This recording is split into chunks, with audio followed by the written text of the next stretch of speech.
स्वागत आहे तुमचं विद्यार्थी मित्रांनो माझ्या यूट्यूब चॅनलवर।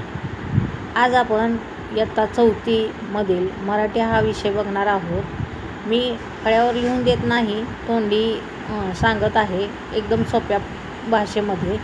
आपण ते पॉज करून वहीत लिहून काढू शकता। धडा आहे 21वा, शब्दांच्या जाती।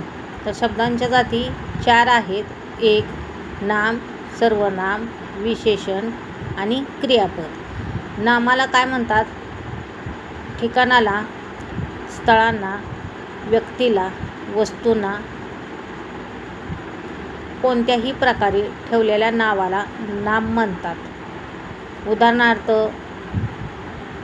सचिन हे व्यक्तीचं नाव आहे। पंढरपूर हे स्थळाचं नाव आहे। न्यू इंग्लिश स्कूल हे शाळेचं नाव आहे। अशा प्रकारचे ठेवलेल्या नावाला नाम म्हणतात। सर्वनाम, नामाऐवजी वापरल्या जाणाऱ्या शब्दाला सर्वनाम म्हणतात। ती खेळत आहे, ती ही सर्वनाम झालं आहे। नामाऐवजी म्हणजे तिथे नाव न घेता सर्वनाम वापरले आहे, त्याला काय म्हणायचं? सर्वनाम। विशेषण,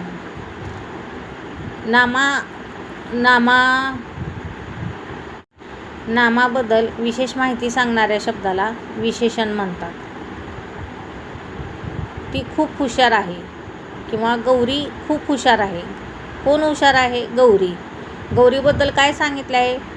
हुशार हा गुण दर्शविला आहे। म्हणजे नामाबद्दल विशेष माहिती सांगणाऱ्या शब्दाला विशेषण म्हणतात। आणि शेवटचं आहे क्रियापद। वाक्याचा अर्थ पूर्ण करणाऱ्या शब्दाला क्रियापद म्हणतात। क्रियापद हे शेवटी येते, शक्यतो शेवटीच येते, क्वचितच मध्यभागी येते।